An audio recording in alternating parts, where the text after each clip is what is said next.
Hello everyone, welcome to the class Ghazala Khan with Psychology exam. I am going to discuss about Unit 4 जिसमें हम देख रहे थे techniques. So method physiological psychology, right? So ये methods के ऊपर थे हम लोग. So इसमें हम लोगों ने डिस्कस कर चुके थे इन्वेसिव मेथड, राइट? सो इन्वेसिव मेथड डिस्कस हो चुका था. इन्वेसिव मेथड क्या है? कट करके बॉडी के अंदर इंस्ट्रूमेंट डाल के फिर मेजरमेंट किया जाता है, राइट? उनका डायग्नोस वगैरह किया जाता है किसमें कौन सी फंक्शनिंग होती है. सो ये इसके क्या थे? पार्ट्स थे. Stereotactic surgery, lesion method, right? Lesion method में क्या था? Expiration lesion, radio frequency lesion, then knife cut, then cardiogenic blockage, right? Then invasive electrophysiological recording में क्या है? Intracellular unit, extra cellular unit, then unit, multiple unit recording, right? Then chemical method, vagus nerve stimulation, then deep brain stimulation. So ये हम लोगों ने पढ़ लिया था.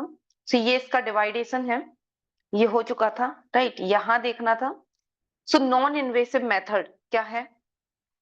सो नॉन इन्वेसिव मेथड जिसमें क्या होता है कि कुछ सर्जिकल कुछ नहीं होता, कोई कि काटा पीटी नहीं होती है, right? So non invasive method are technique used to study the brain and nervous system without requiring surgical intervention और insertion of medical instrument into the body, right? हमारी बॉडी के अंदर कोई भी इंस्ट्रूमेंट इंसर्ट नहीं किया जाता इसमें. यहाँ पे हमारा जो भी मेजरमेंट होगा वो ऊपर ऊपर से होगा, राइट? कि कोई भी ऐसी चीज होगी इलेक्ट्रोड वगैरह जो हमारे स्कैल्प पे लगा दिए जाएंगे या अदर कोई चीज होगी, उसको हम कीड़ा फाड़ी ये सारी चीजें नहीं होंगी, राइट? तो उसको हम बोलते हैं नॉन इन्वेसिव मेथड. सो इसकी कैरेक्टरिस्टिक्स क्या है? नॉन सर्जिकल अप्रोच है फर्स्ट ऑफ ऑल तो. सो these method do not require in decision inserting of instrument into the body. ये हमारी बॉडी के अंदर कोई भी चीज नहीं जाती है, इंसर्ट नहीं की जाती है, right? So they rely on external device monitoring and manipulate the brain activity. ये एक्सटर्नल हमारी बाहर से ही ये डिवाइस लगाई जाती हैं और ब्रेन की एक्टिविटी को चेक किया जाता है, राइट? जैसे ईईजी हो गई, ईआरपी हो गई, सीटी स्कैन हो गई, एमआरआई हो गई, एफएमआरआई हो गई. सो ये सारी जो टेक्निक है वो नॉन इन्वेसिव है. इसमें कुछ अंदर नहीं इंसर्ट किया जा रहा है, राइट? सर्जरी करके. So safety and minimal risk. So ये क्या, जब हम अंदर कोई इंस्ट्रूमेंट इंसर्ट नहीं कर रहे हैं तो ये सेफ भी है और रिस्क भी बहुत ही ज्यादा कम है, राइट? कोई भी सुई वगैरह कोई इम्प्लांट अंदर नहीं जा रहा है बॉडी का. सो non invasive technique post minimal risk compare the invasive procedure. Invasive procedure में तो काटा पीटी होती है, राइट? सर्जरी होगी, फिर वो इम्प्लांट अंदर जाएगा, फिर उसके बेसिस पे रिकॉर्डिंग वगैरह की जाएगी. बट यहाँ पे ऐसा कुछ नहीं हो रहा है. कॉमन साइड इफेक्ट भी नहीं होते इसमें, माइल्ड लेवल के ही होते हैं, राइट? कि थोड़ा बहुत डिस्कम्फर्ट या हेडेक वगैरह हो जाए, बस इतना ही होता है. Okay. Then widely accessible. So many non invasive method available in hospital, research lab and clinics. So जो नॉन इन्वेसिव मेथड है ये अवेलेबल है, आप असेसेबल कर सकते हैं आसानी से, राइट? लैब में, क्लिनिक्स में, हॉस्पिटल्स में. So they are often referred for a routine diagnostic purpose and the research study. So ये क्या है? इसको हम प्रिफर कर सकते हैं कि ये रूटीन डायग्नोस्टिक पर्पस के बेसिस पे यूज होता है, राइट? ये इजिली असेसेबल होता है. ओके. और जो इन्वेसिव मेथड है ये हर जगह नहीं अवेलेबल होता. Okay, clear? कोई डाउट यहाँ? मैम अल्ट्रासाउंड इसी में आएगा ना, नॉन इन्वेसिव में? जी जी जी. ये सीटी स्कैन वगैरह जो होता है ना, ये अल्ट्रासाउंड भी ऊपर से ही होता है. सो वो नॉन इन्वेसिव मेथड है.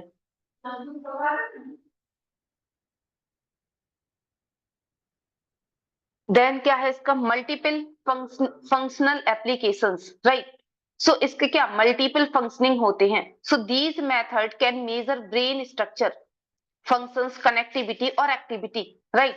तो ये हमारे ब्रेन की स्ट्रक्चर, फंक्शनिंग और कनेक्टिविटी और एक्टिविटी को क्या करते हैं? मेजर करते हैं, राइट? हमारे ब्रेन का स्ट्रक्चर कैसा है, उसकी फंक्शनिंग न्यूरॉन्स के बेस पे कैसी चल रही है, उसकी कनेक्टिविटी एक न्यूरॉन से दूसरी न्यूरॉन्स किस तरीके से कनेक्ट है, उसकी एक्टिविटी, राइट? सो ऑल पूरा का पूरा एवरीथिंग जो भी हमारी न्यूरॉन्स की या ब्रेन के स्ट्रक्चर है, उन सारी चीजों को ये क्या करते हैं? मेजर करते हैं.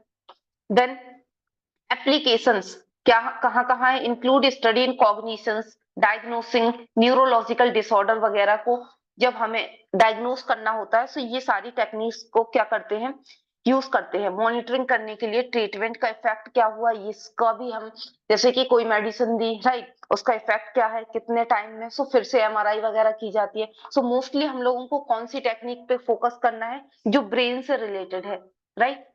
ऐसे बहुत सारी टेक्निक है, लेकिन जो स्पेशली ब्रेन से रिलेटेड है, ब्रेन की एक्टिविटी को मेजर कर रही है अलग अलग तरीके से, सो उन पे हमें फोकस करना है। ओके, देन टेक्नोलॉजिकल एडवांस, तो ये टेक्नोलॉजी में एडवांस है। Employ sophisticated tool like a magnetic field, electrical current वगैरह दिया जाता है इमेजिंग टेक्निक्स में, जैसे कि फंक्शनल मैग्नेटिक रिसोर्स इमेजिंग, जिसको शॉर्ट में एफएमआरआई बोलते हैं, ये इसका फुल फॉर्म है, right. Then electroencephalography EEG, then transcranial magnetic stimulation TMS, right. ये सारी चीजें अभी देखेंगे। ये क्या है, ये एडवांस में क्या करती हैं, हमारे ब्रेन की एक्टिविटी बताती है, right. So real time monitoring होता है सारी चीजों से। Many method allow the real time data acquisition, enable the immediate analysis brain activity. Immediate analysis होता है, उसी टाइम पे ही क्या होगा, आपकी सारी एक्टिविटी को मेजर किया जाएगा। जैसे एफएमआरआई एमआरआई वगैरह करा लिया, तो जो ओल्ड वाली होती है कि हमने एक हफ्ते पहले ही कराया था, तो वो नहीं वो होता, राइट। उसको हटा ही देते हैं, क्योंकि रियल टाइम में ही मॉनिटर करना होता है, राइट। आज है प्रॉब्लम, तो आज की ही एमआरआई होगी। सो इजी और instance provide movement to movement tracking the electrical activity. अब जो ईईजी है, ये क्या, ये हमारी इलेक्ट्रिकल एक्टिविटी को ट्रैक करती है। Okay, clear. वही इलेक्ट्रिकल एक्टिविटी, एक्शन पोटेंशियल वगैरह जो चल रही है हमारे माइंड ब्रेन में, राइट। तो ये क्या है, ये सारी चीजें इनका क्या है, ये कैरेक्टरिस्टिक्स है। सो कैरेक्टरिस्टिक्स आपको याद रखनी है।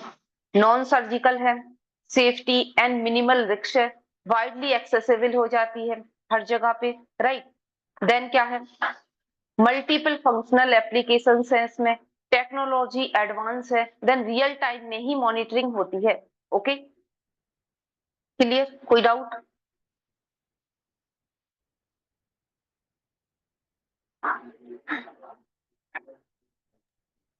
No ma'am, no ma'am. Clear है। ओके, सो अब नॉन इन्वेसिव मेथड में कौन कौन से मेथड है वो देख लेते हैं। सो नॉन इन्वेसिव मेथड में आएगा सबसे पहले इलेक्ट्रिकल बेसिस पे कैसे हम रिकॉर्ड करते हैं। सो कौन सी चीज होती है, इलेक्ट्रोन्सेफेलोग्राफी, जिसको ईजी बोलते हैं। देन इसका ही एक टाइप समझ लीजिए, ERP, event related potential, right. So ये दोनों आएंगी किसमें, इलेक्ट्रिकल रिकॉर्डिंग में। देन न्यूरो इमेजिंग टेक्निक्स में क्या आते हैं, स्टैटिक इमेजिंग, राइट।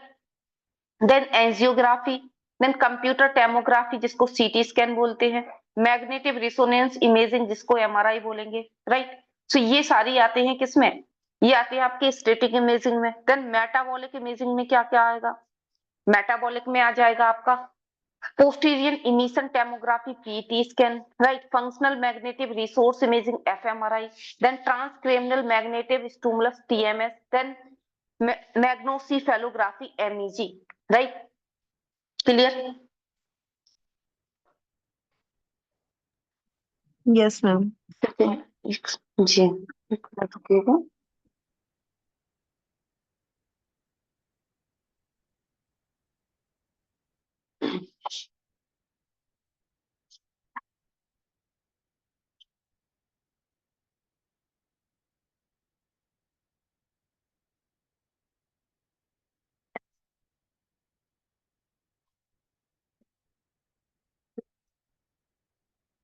तो ये क्लियर है किसके अंदर क्या आ रहा है, किसी को कोई डाउट हो तो पूछ सकते हैं। बाकी ये सारी चीजें अब हमें डिटेल में देखना है, राइट। मैम, दो ही टेक्निक है, मतलब ईजी और जी ईआरपी अलग है, बाकी सब न्यूरो इमेजिंग टेक्निक है इसमें, है ना। जी जी जी जी जी। सो यहाँ पे देखिएगा, ये इलेक्ट्रिकल बेसिस पे ये है, राइट। एक डिवाइडेशन ये हो गया इलेक्ट्रिकल रिकॉर्डिंग, इसमें ये दोनों आ रही हैं, राइट। देन क्या है, न्यूरो इमेजिंग टेक्निक। सो न्यूरो इमेजिंग टेक्निक में दो चीजें आ रही है, एक आता है आपका स्टैटिक इमेज, एक आता है मेटाबॉलिक इमेज, राइट। सो ये चीज क्या है, ये स्टैटिक इमेज, इसको ए फॉर्म में ले लेंगे, देन मेटाबॉलिक इमेज, ये सो इसका ही डिवाइडेशन है, राइट। अब स्टैटिक इमेजिंग में क्या क्या आएगा, एंजियोग्राफी, सो ये इसके अंदर आ रहे हैं, राइट।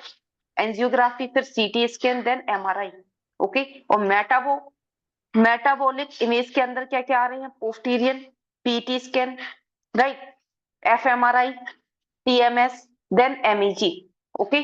सो न्यूरो इमेजिंग टेक्निक की ये दो न्यूरो इमेजिंग टेक्निक की ये दो हैं डिवाइडेशन, एक आता है स्टैटिक इमेज और दूसरा क्या है, मेटाबॉलिक। तो इनका डिवाइडेशन याद रखना है, ओके। सो इनका डिवाइडेशन याद रखना है। इसमें क्या आ रहा है, एंजियोग्राफी, राइट। फर्स्ट क्या है, एंजियोग्राफी, तो ये बना लीजिएगा, इसमें हाइलाइटेड नहीं है, angiography, then CT scan, then आता है आपका एमआरआई, राइट। ये तीन आ रही हैं, राइट। और बाकी इसमें क्या क्या आ रहा है, इसमें आएगा आपका PT scan, right, fMRI, TMS, और साथ ही साथ आ जाएगा एमईजी, ओके। सो ये है आपका न्यूरो इमेजिंग टेक्निक। और इलेक्ट्रिकल रिकॉर्डिंग अलग से है जिसमें ईईजी आएगा only, okay. Clear? Ma'am computer जी टोमोग्राफी बताइए। सीटी स्कैन में क्या होता है, मीन्स इलेक्ट्रिक नोट्स लगाए जाते हैं, किस तरह से किया जी जाता है? जी, काफी सारी चीजें हैं इसमें। ये डिसऑर्डर वगैरह जैसे हो गया तो उसको डायग्नोस करने के लिए, जैसे सिजोफ्रेनिया हो गया या डिप्रेशन में है, राइट। सो सीटी स्कैन होता है, ब्रेन की एक्टिविटी देखी जाती है कि ये बंदा ऐसा है तो क्या ब्रेन की एक्टिविटी हो रही होगी। सो ये वन बाय वन करके देखते हैं, सो समझ आ जाएगा।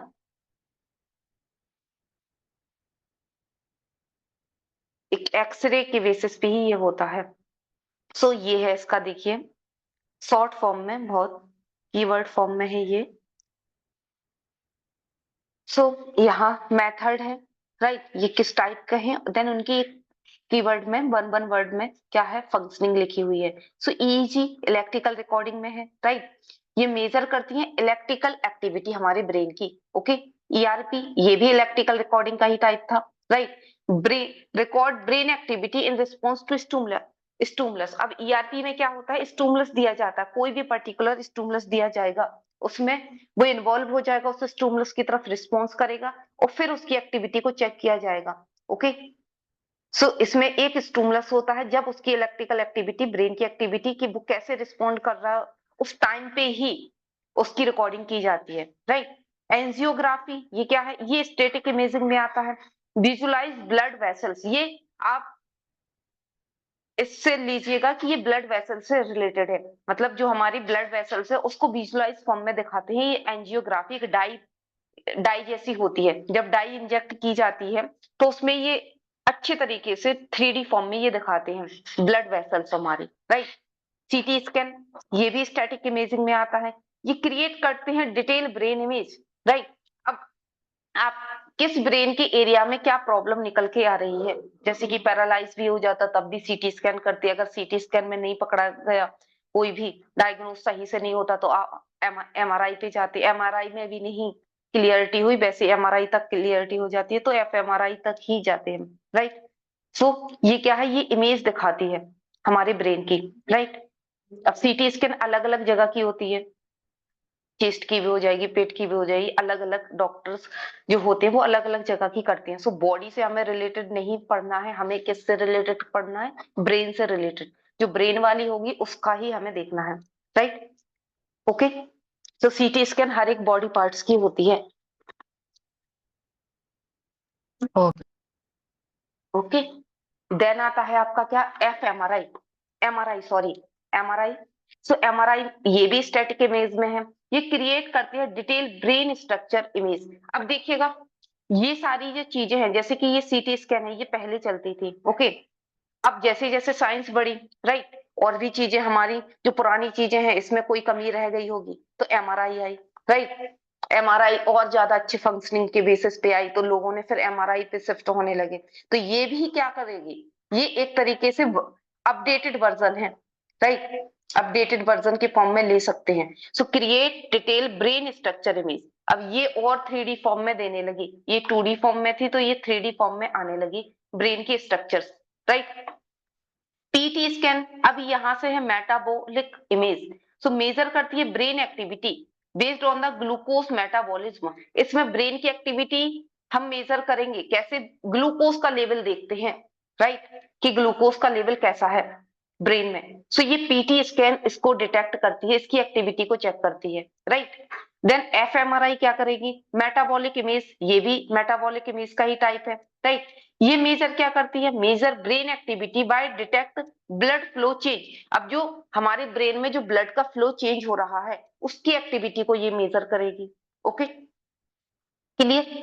तो एक तरीके से ये फंक्शनिंग पे डिपेंड होती है, फंक्शंस देखती है, राइट, एफएमआरआई। और एमआरआई क्या देख रही है, इमेजेस को देख रही है, राइट, खाली हमारे ब्रेन की एक इमेज दिखा देगी कि हाँ ये सेरेबेलम की इमेज है, ये फोब्रेन की इमेज है, इसमें ये प्रॉब्लम है, सो वो डिटेक्ट हो जाते हैं, जो कि रेडियोलॉजिस्ट करते हैं इसको डिटेक्ट, राइट। इनके अलग से ही डॉक्टर होते हैं जो सिर्फ यही डिटेक्ट करते हैं कि एमआरआई की जो भी करवाई, जैसे कि चेकअप करवाया, एमआरआई हुई, तो उसकी जो रिपोर्ट वगैरह बनाएंगे वो रेडियोलॉजिस्ट बनाते हैं, राइट, यही सारी एक्टिविटी देखकर, ओके। सो इसमें वो लोग क्या देखते हैं, ब्लड का फ्लो कैसा हो रहा है ब्रेन में, सो वो देखेंगे। देन टीएमएस मेटाबॉलिक इमेज है, ये क्या करती है, स्टूमुलेट स्पेसिफिक ब्रेन एरिया, ये और स्पेसिफिक हो जाती है, जैसे कि आपको सिर्फ कोई स्पेसिफिक एरिया को ही टारगेट करना है, राइट। यहाँ तो पूरा ब्रेन के एरिया का ब्लड फ्लो दिख जाएगा, यहाँ पे अगर आपको ओनली फोब्रेन का ही देखना है, एक स्पेसिफिक एरिया को टारगेट करना है, उसी को स्टूमुलेट करके उसकी एक्टिविटी को देखना है, तो टीएमएस के थ्रू होता है, राइट। देन एमईजी, एमईजी भी मेटाबॉलिक इमेज है, ये क्या करती है, ये मैग्नेटिक फील्ड जनरेट करती है ब्रेन एक्टिविटी को चेक करने के लिए। ये क्या कर रही है, ये इलेक्ट्रिकल एक्टिविटी को चेक कर रही है, और कुछ ऐसी इनकी मशीन होती है जिसमें मैग्नेटिक्स निकलती हैं, जो कि एक रेव्स जैसी निकलती है, तरंगे जैसी निकलती हैं, जिसके बेस पे हमारे ब्रेन की एक्टिविटी चेक होती है, राइट, ओके, क्लियर हुआ।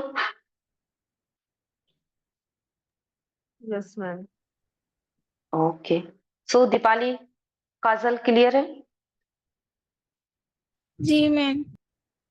Okay, so why non invasive method are important, important क्यों है ये, क्योंकि ये सेफ्टी भी है, राइट, कोई इंसर्ट, कोई इंस्ट्रूमेंट हमारी बॉडी के अंदर नहीं जा रहा है, कोई गैजेट अंदर नहीं जा रहा है, इस वजह से ये सेफ्टी भी है, राइट। रिपीटेड मेजरमेंट इसका होता है, अलाउ अ लॉन्गिट्यूडनल स्टडी, जो लंबे समय तक हम स्टडी करते हैं, जैसे कि कोई भी है, जो बेबी है, कोई भी जिसने बर्थ लिया है, उसका अगर हमें लॉन्गिट्यूडनल स्टडी करना है, तो जैसे जैसे वो स्टेप बाय स्टेप बच्चा बड़ा होगा, उस बेसिस पे हम उसकी स्टडी करेंगे, राइट, कि हाँ इसकी ब्रेन का एरिया इतने टाइम में इतना डेवलप हो जाता है, फिर ये 4 से 5 साल का होता है तो इतना डेवलप होता है, तो ये क्या है, लॉन्गिट्यूडनल स्टडी, उसकी ओल्ड एज तक अगर हमें करना है, तो इस बेसिस पे हम रिपीटेड मेजरमेंट भी करते हैं, राइट, ईईजी, ये नॉन इन्वेसिव मेथड के थ्रू।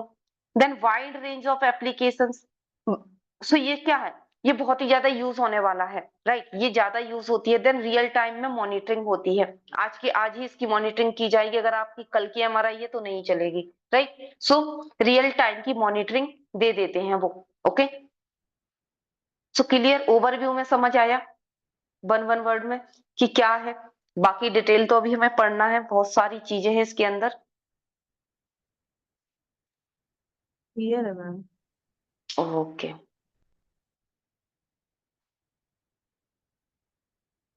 सो यहाँ पे क्या है, कंपैरिजन है नॉन इन्वेसिव और इन्वेसिव मेथड में। So invasive method then non invasive method, so इसका प्रोसीजर कैसा होता है, सर्जिकल एंट्री और preparation of the body. So इसमें क्या है, सर्जरी करके अंदर इंसर्ट किया जाता है इंस्ट्रूमेंट वगैरह, जो भी मेडिकल लाइन के होते हैं, जिस जैसी सर्जरी होती है उसी तरीके से, राइट। देन इसमें क्या है, ये एक्सटर्नल है, विदाउट एंटरिंग द बॉडी, इसके अंदर कोई भी एंटर नहीं करना है बॉडी के अंदर। देन एप्लीकेबल ऑफन यूज्ड, ये ज्यादा एनिमल पे ही होती है, राइट, और कभी कभी बहुत ही कम टाइम में ये ह्यूमन पे होती है।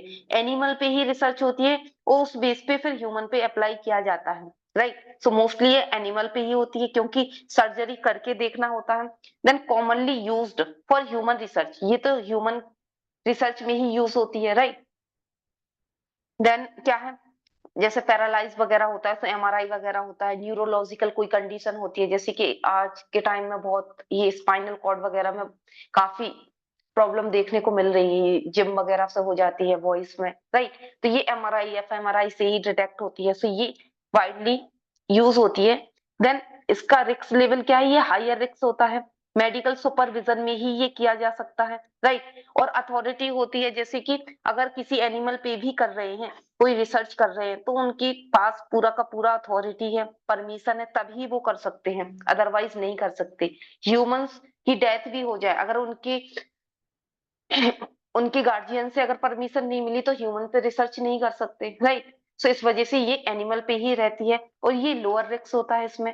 देन यूज ऑफ ह्यूमन, ये लिमिटेड है due to a ethical concern. अगर किसी ने आपको दे दिया परमिशन डेथ के बाद, तभी हो सकता है ह्यूमन पे, अदरवाइज नहीं हो सकती। सो ये मोस्टली एनिमल्स पे ही होती है, फिर अप्लाई ह्यूमन पे करते हैं, ये वाइडली एक्सपेक्टेड है, right.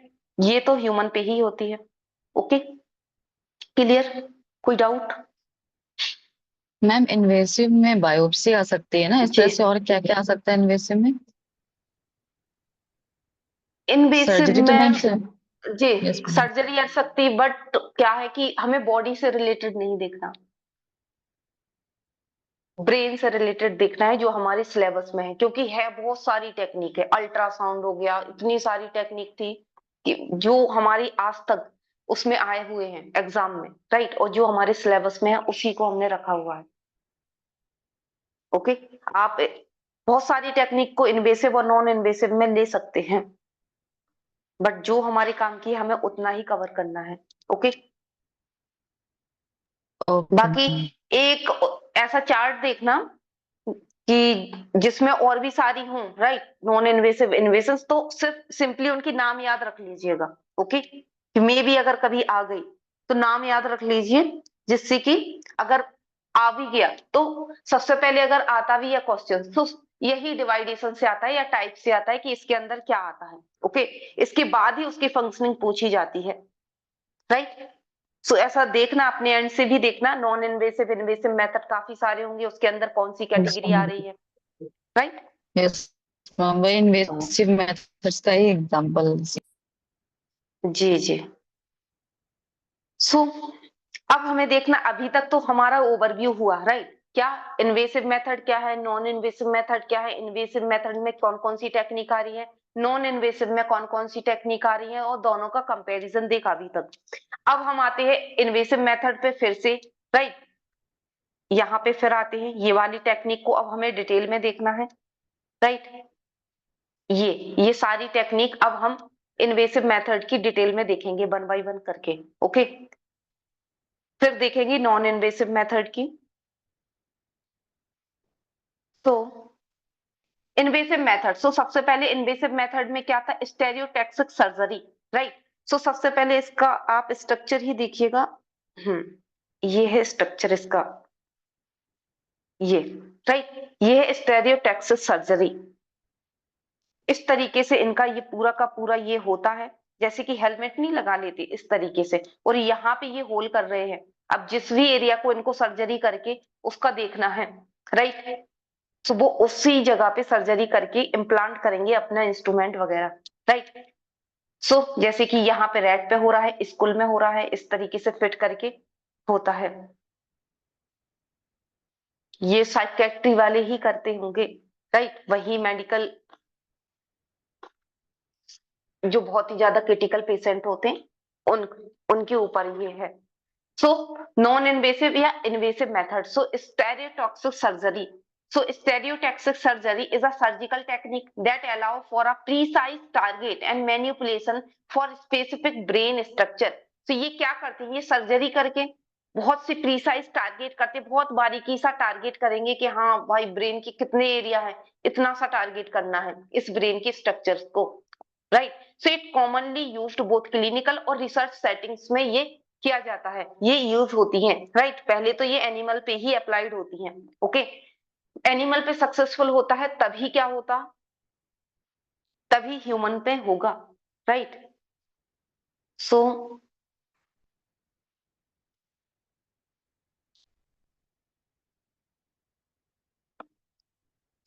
in clinical settings used for treating various neurological disorder। अब इस मेथड के थ्रू कई सारे न्यूरोलॉजिकल डिसऑर्डर्स को ट्रीट किया जाता है, जैसे कि पार्किंसन डिजीज, टर्मर्स आते हैं, डिस्टोनिया वगैरह हो जाता है, right. Movement disorder, dystonia, right.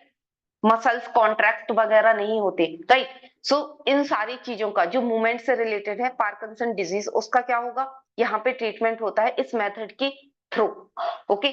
So in research setting, it used to study the functions of specific brain region and the implant experimental device such as electrode recording neural activity and stimulate specific brain areas, right। so ये क्या करेंगे, ये surgery करके उसके अंदर अपना implant डालेंगे, अपना कोई इंस्ट्रूमेंटल जो उनका डिवाइस होगा वो डालेंगे, चाहे वो इलेक्ट्रोड हो, चाहे वो रिकॉर्डिंग करने के लिए हो, राइट। फिर वो उस ब्रेन के एरियाज को देखेंगे। सो न्यूरोलॉजिस्ट जो होते हैं वो करेंगे, राइट, ये सारी चीजें। और साइकेट्री वगैरह में भी ये यूज होते हैं, ओके। उनको ही अथॉरिटी है, वही करते हैं, राइट। हमें क्या, इनके सिर्फ ओनली फंक्शनिंग देखना है, okay, clear. Yes ma'am. Okay, Deepali clear है, काजल। जी मैम। छोटी छोटी मेथड बड़े हैं बट बहुत शॉर्ट फॉर्म में डाले हुए हैं। सो एलिमेंट क्या है, अब स्टेरियोटैक्सिक सर्जरी के एलिमेंट क्या है। सो फर्स्ट एलिमेंट क्या है, स्टेरियोटैक्सिस एपरेटिस, राइट। सो एपरेटिस क्या होता है और एटलस क्या होता है। सो ये छोटे छोटे ये पॉइंट है, ये क्या मैच द कॉलम में आ जाते हैं, राइट। सो ये इनका ये चीजें देखना जरूरी है। This is specialised surgical device that hold the patient hand in the fixed position. अब जो अभी हमने दिखाया था हेलमेट के जैसा वो लगा के रखे हुए थे, तो एक वो सर्जिकल डिवाइस है जिसमें होल्ड किया जा रहा है पेशेंट का हेड एक फिक्स्ड पोजीशन पर, right. And allow for the precise movement in the 3 dimension, और 3 डायमेंशंस के बेसिस पे ही उनका पूरा वो हेड को सेट किया जा रहा है उस एपरेटिस पे। So this apparatus typically include the head holder भी बोल सकते हैं, manipulator arms and coordinate the system, right. So जो आपका जो डिवाइस है उसको एपरेटिस बोल रहे हैं, राइट। देन एटलस क्या है, this is a reference book और software program that provide detail anatomical information about the brain. अब ये एटलस क्या, एटलस को आप मैप की तरह लीजिएगा, राइट। अब हमारे पूरे ब्रेन का जो मैप, अब कौन सा एरिया हमें टारगेट करना है, राइट।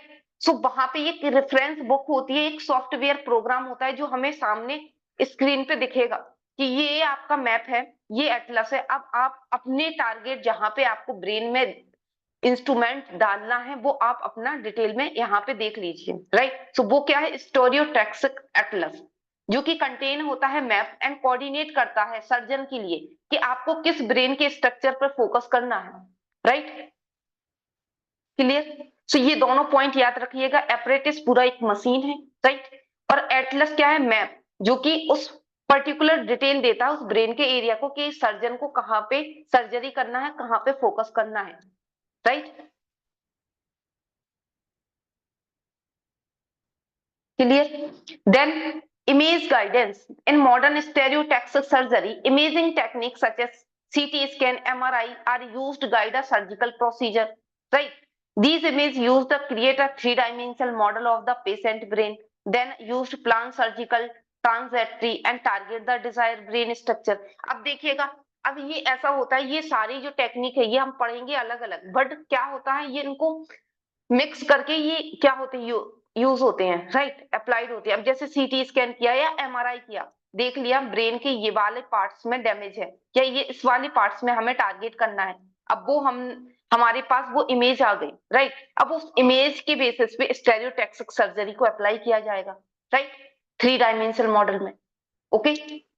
तो इस बेसिस पे सर्जरी होती है। इसी वजह से कभी भी कुछ हो जाता है तो कितनी टेस्ट होते हैं, ये टेस्ट करवाओ, वो टेस्ट करवाओ, वो टेस्ट भी एक दूसरे से लिंकअप ही होते हैं, तब जाके वो प्रॉपर प्रोसीजर होता है, राइट।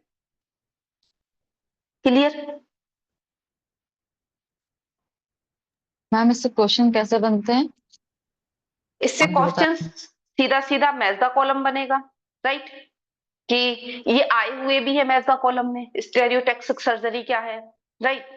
सो इस तरीके से देन स्टेरियोटैक्सिक सर्जरी किस पे एप्लीकेबल है, सो मोस्टली ये किस वाले मेथड के अंदर आती है, राइट? इस तरीके से एआर में भी आ जाएंगे क्वेश्चंस, राइट? और सिर्फ इसी से नहीं आएंगे, मिक्सअप करके भी आ सकते हैं क्वेश्चंस। स्टेरियोटैक्सिक सर्जरी दे दी प्लस इन्वेसिव मेथड दे दिया, उसके बेसिस पे भी आ जाता। Okay, clear? एक थोड़ा सा हिस्टोरिकल बैकग्राउंड इनका देखना है।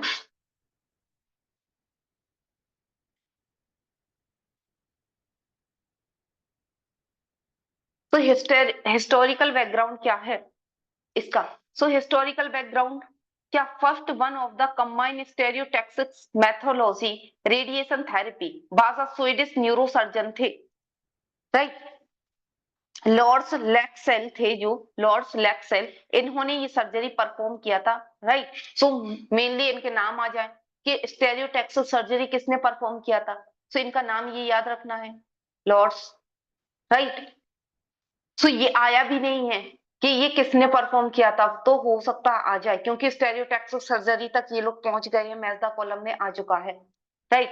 सो Leksell perform the first treatment in 1951 the Karolinska institute called the new therapy approach, radio surgery में इन्होंने थेरेपी वगैरह दी थी, राइट? देन क्या, गामा नाइफ कट वगैरह पे भी इन्होंने किया था। सो सीधे इसका और डिटेल पे नहीं जाना, सीधा इनका सिर्फ नाम देखना है, वो तो इनका वर्क दिया है कि इंडिया में एम्स में कब ये हुआ, ये स्टेरियोटैक्सिक सर्जरी आई सबसे पहले इंडिया में एम्स में आई थी 1997 में, राइट? तो इतना फैक्ट बेस नहीं देते हैं, बट इनका सिर्फ नाम याद रख लीजिएगा। Okay, clear?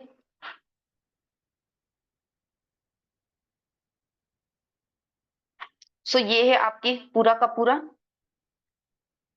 कि एपरेटस जो इस तरीके से होता है। देन क्या है, सेकंड नंबर पे क्या था, अब हम देखेंगे क्या, यहाँ पे देखिएगा,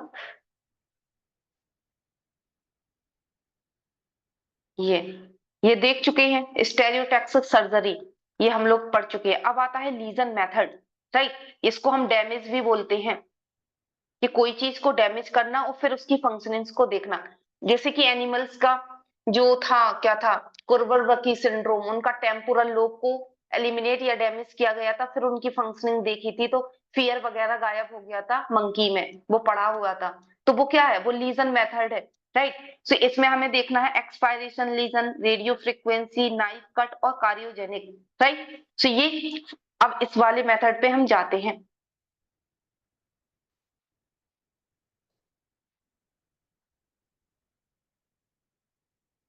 सो यहां तक कोई डाउट तो नहीं किसी को? No ma'am. Okay, so lesion ablation भी बोलते हैं एंड लीजन मेथड भी बोलते हैं। एब्लेशन मतलब क्या होता है, रिमूवल और हार्मफुल और unwanted tissue from the surface, right? अब ये सारी चीजें हैं, ये आ जाती है छोटे छोटे से एरियाज, ये मैच द कॉलम में डाल देते हैं, राइट? न्यू न्यू वर्ड जैसे, तो लगता है कि ये कौन से वर्ड आ गए, कहाँ से कनेक्टेड है। तो ये सिंपल कुछ नहीं, थोड़ा एक एक लाइन में है, रिमूव करना जो हार्मफुल अनवांटेड टिश्यूज है सरफेस पे, उनको रिमूव करके हटा देना, राइट? लीजन क्या होता है, an area where the body tissues has been damage. अब लीजन क्या, ये खुद सर्जन करता है लीजन, राइट? डैमेज करेगा उस पर्टिकुलर टिश्यूज को जहां उसके जिस एरिया पर टारगेट होगा, राइट? यहाँ पे क्या है, अनवांटेड टिश्यूज थे जो जनरेट हो गए थे, उनको हटा रहे हैं, यहाँ पे वो खुद से डैमेज कर रहे हैं। ओके, लीजनिंग क्या है, सर्जिकली रिमूविंग और damaging part of brain to observe result the functional defeat. अब लीजनिंग क्या होता है कि रिमूव कर देना या डैमेज कर देना, अब ये दोनों चीजें ही आ जाएंगी इसमें लीजन में, दोनों की कैरेक्टरिस्टिक लीजनिंग में आ जाएगी, या रिमूव कर रहे हैं या हम डैमेज कर रहे हैं किसी भी एक ब्रेन का पार्ट, जिसके बेसिस पे हम फिर ऑब्जर्व करेंगे इसकी फंक्शनल डिफिट्स क्या है, क्या प्रॉब्लम निकल के आ रही है। तो जैसे कि एनिमल्स हैं उनपे ये सारी चीजें अप्लाइड होती हैं, राइट, क्लियर। सो फर्स्ट क्या था, एक्सपायरेशन लीजन, ये आया हुआ है, ये क्या है। So this method is used for lesion or cortical tissues accessible to the eye and instrument of the surgeon. So the tissues removed by the suction through the fine tip handle glasses pipe T, right? So इसमें क्या है, expiration legion में क्या होता है कि ये legion होता है कॉर्टिकल टिश्यूज में जो असेसेबल है, मतलब कि जो सर्जन देख सकता है जिस एरिया तक, उसी को ही वो असेस करते हैं, उतना ही डीप जाते हैं, राइट। और सक्शन के थ्रू क्या करते हैं, रिमूव करते हैं, पाइप जैसा डाल देते हैं, पाइप जैसा डाल दिया और सक्शन के थ्रू ऐसे, जैसे वो नहीं होता वैक्यूम जो गंदगी को साफ करता है, राइट, हम लोगों के घर में यूज होता है, उसी तरीके से ये होते हैं कि वो सक कर लेते हैं, पूरा का पूरा अंदर ले लेते हैं, रिमूव कर देते हैं, एक बहुत फाइन सी एक निडल टाइप की डालते हैं उसके बेसिस पे, okay. So skill surgeon directly peel off layer of cortical tissues leaving the underlay white matter and blood vessels intact. So जो स्किल सर्जन होते हैं वही ये सारी चीजों को परफॉर्म करते हैं, राइट। सो सिंपली कुछ नहीं है, यहाँ पे एक फाइन सा एक सुई की जैसा पाइप डाल देते हैं और जो कि एज अ सक्शन काम करते हैं, वहां का कॉर्टिकल टिश्यूज को लीजन करते हैं, राइट, क्लियर।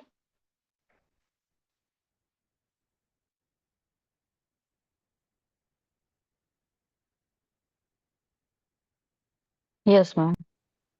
ओके, देन क्या है, रेडियो फ्रिक्वेंसी लीजन्स, इसमें क्या है, this method is use small sub cortical lesion, ये इसमें थोड़ा सा जो लीजन करना होता है, सो इसमें क्या होता है, हाई फ्रीक्वेंसी में करंट पास करते हैं टारगेट द टिश्यूज पर, टिप ऑफ द इलेक्ट्रोड, एक इलेक्ट्रोड होता है सुई की तरह ही ये इलेक्ट्रोड होगा, उसमें क्या होगा, हाई फ्रीक्वेंसीज में करंट पास किया जाएगा। और जैसे कि ये है, ये पोन्स है, राइट, अब पोन्स पे किसी एक टिश्यूज पे हमें डैमेज करना है, सो वहीं पे इलेक्ट्रोड लगाएंगे उसी जगह पे और वहां पे ज्यादा से ज्यादा करंट देंगे हाई फ्रीक्वेंसी में, सो उस हीट की वजह से क्या होता है, वो टिश्यूज डिस्ट्रॉय हो जाता है, राइट। तो ये मैच द कॉलम में आए हुए हैं ऐसे इसी तरीके से। इसके बाद जब PYQ लगाएंगे तो ये सारी चीजें मिलेंगी आपको, क्लियर। जी मैम। ओके,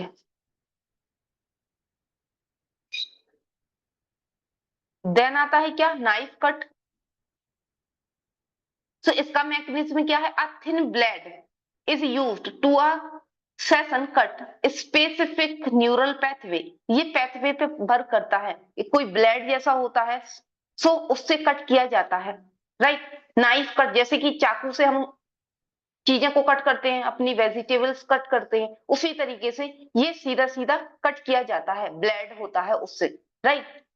सो एप्लीकेशंस में क्या है, disconnect neural connection to study the function, disconnect करते हैं, जैसे कि आई का जो पैथवा हम लोगों ने पढ़े हुए थे कि कैसे इंफॉर्मेशन जाती है, अब वहां से कहीं एक पे कट कर दिया और उन्होंने फिर देखा ये लीजन करके कि अब आई वाली इंफॉर्मेशन सही से जा रही है या नहीं, किस तरीके की एबनॉर्मलिटी निकल के आ रही है, सो वो सारी चीजों को देखने के लिए, राइट। एडवांटेज क्या है इसका, clear and direct disruption neural pathway हमें पता चलता है, लिमिटेशन क्या है, potential collateral damage adjust the structure, so ये क्या है, स्ट्रक्चर डैमेज भी होने की क्या होते हैं, प्रोबेबिलिटी ज्यादा होती है, हाई रिस्क होता है, तभी इन्वेसिव मेथड हाई रिस्क पे काम करता है, राइट, क्लियर। सो इसमें सिर्फ आपके लिए मैजदा कॉलम बहुत अच्छा है और यही मोस्टली ये बनते हैं, राइट, कि ये EEG MEG इन सारी से ज्यादातर AR में भी क्वेश्चंस आए हैं और मैजदा कॉलम में आए हुए हैं, राइट। देन क्या है, कार्डियोजेनिक ब्लॉकेज, सो ये क्या है, रिवर्सिबल, अब ये आया था कार्डियोजेनिक ब्लॉकेज क्या है, ये फर्स्ट सबसे पहले यही आया था, इस टेक्निक को पढ़ा भी नहीं था किसी ने, क्योंकि EEG MEG CT scan PT scan यहीं तक रहते थे, ओके। जब ये सिलेबस चेंज हुआ तब उन्होंने इन्वेसिव नॉन इन्वेसिव की कैटेगरी को डाला, सो ये रिवर्सेबल लीजन, ये क्या है कि रिवर्स होता है लीजन। सो इसमें क्या होता है, इसका मैकेनिज्म क्या है, अ coolant is pump through the implant carioprobe cooling neurons near a tip of until they stop the fire. So the temperature is maintained above the freezing and avoid the structure damage. इसमें क्या है, इसमें होता है कि बहुत ज्यादा ठंडा कर देते हैं, कूल कर देते हैं न्यूरॉन्स को, राइट। वहां पे क्या था, करंट पास कर रहे थे रेडियो फ्रिक्वेंसीज, यहाँ पे क्या कूल कर देंगे, बहुत ज्यादा ठंडा कर देंगे, राइट। सो उस वजह से यहाँ पे भी वही इम्प्लांट वगैरह दिया जाता है और वो न्यूरॉन्स को बहुत कूल कर देता है, राइट, फाइन डिटेल से। इस वजह से इतना ज्यादा कूल हो जाता है तो वो डैमेज हो जाता है, वो स्ट्रक्चर फ्रीज कर देते हैं, ओके। जैसे बोलते नहीं, सुन्न कर दिया अपने आम, उसमें ये बर्फ वगैरह लगा लूं तो वो वाला एरिया हल्का सा ऐसा हो जाता है, फ्रीज जैसा, सुन्न जैसा। तो ये लोग क्या करेंगे, इनका अपना कूलेंट वगैरह होता हुआ, कूल करने की चीज होती हुई, तो वो ब्रेन के अंदर डाल देते हैं अपने फाइन टिप, ये इलेक्ट्रोड से। सो उस पर्टिकुलर टिश्यूज पे जाके वो जाता है, राइट, वो उस पर्टिकुलर टिश्यूज को डैमेज कर देता है कूलेंट से। सो उसको बोलते हैं रिवर्सिबल लीजन, राइट। और फिर ये उतने ही अमाउंट में करते हैं, फिर ये धीरे धीरे सही भी हो जाता है, ओके। तो ये क्या है, ये temporary inactivating specific brain region to study their the function. ये टेम्परेरी होता है कि थोड़े से टाइम के लिए, मतलब कि आधा घंटे या 15 मिनट के लिए ये कूल कर देगा, सो वहां का एरिया सुन जैसा हो जाएगा, सो आप अपनी स्टडी कर सकते हैं, राइट। तो इसी वजह से ये रिवर्सेबल बोला है कि फिर से ये सही भी हो जाता है जैसा था। तो एडवांटेज क्या है, reversible, natural, allow for repeated study and recovery for the function. So ये बार बार भी हम कर सकते हैं, रिवर्सेबल है, right. Then limitation, less precise target compare the other method. ये थोड़ा सा प्रीसाइज मतलब इतना सटीक इंफॉर्मेशन नहीं मिलती जो अदर मेथड देते हैं, क्योंकि साइंस है, हर एक टेक्निक में कुछ ना कुछ चीजें ज्यादा अच्छी आती गई हैं। जैसे मोबाइल है, मोबाइल में कोई चीज किसी में अच्छी है, कोई चीज किसी में, ऐसी इन्हीं टेक्निक का है, राइट। ये टेक्निक फिर बढ़ती हुई चली गई और फैसिलिटी मिलती चली गई, okay, clear.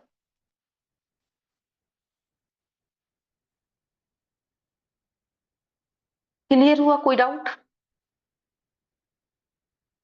Kajal, Priyanka, clear ji, okay.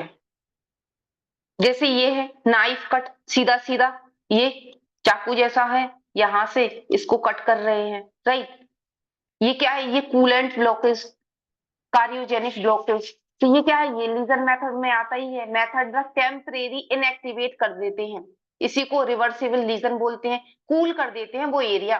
Coolant is pump through the cryogenic cause the neuron near by the tip of the stop. अब जैसे ये है थर्मामीटर, जैसे यहाँ से ये कूलेंट वाला जो भी इनका केमिकल होता होगा वो यहाँ से देते हैं, और यहाँ की जो आसपास की जो न्यूरॉन्स है वो कूल होके फ्रीज हो जाते हैं, राइट। फिर अपने उनको जो स्टडी करना है कर सकते हैं, फिर ये थोड़े टाइम के बाद फिर जैसे थे वैसे ही हो जाते हैं, ओके।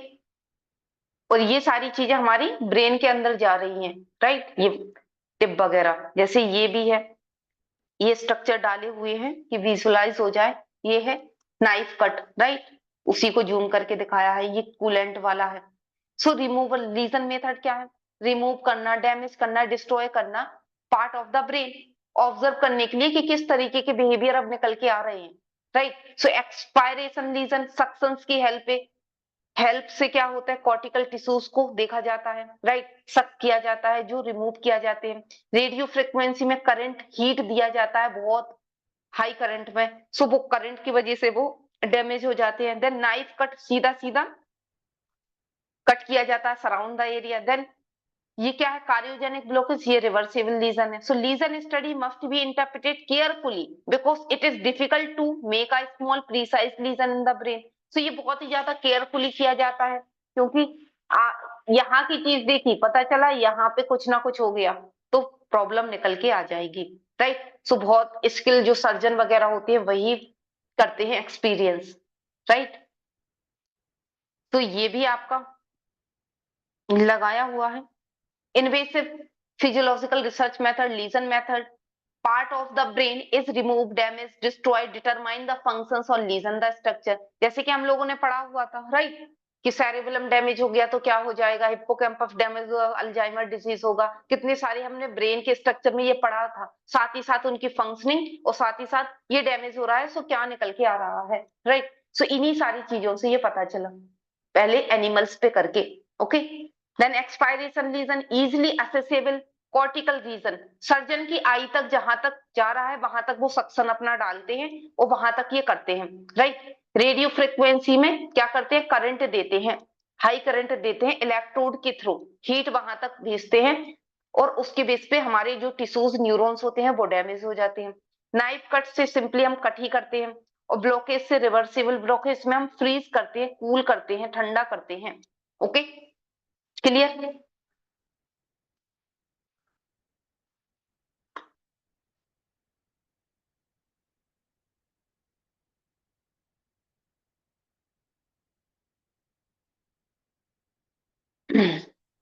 क्लियर है ma'am. Okay,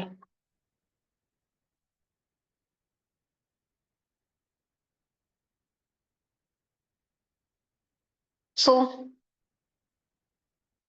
invasive electrophysiological recording, सो ये क्या है, इलेक्ट्रोफिजियोलॉजिकल रिकॉर्डिंग। ओके, सो इसको हम यहीं तक रखते हैं, आपके लिए सेकंड वाली लिंक देते हैं, सो उससे ज्वाइन कीजिएगा क्योंकि यहाँ पे 1 आवर्स हो चुका है पूरा। ओके, सो आज एक्स्ट्रा है क्लास, तो आज इसको इतना ही रखेंगे। ओके।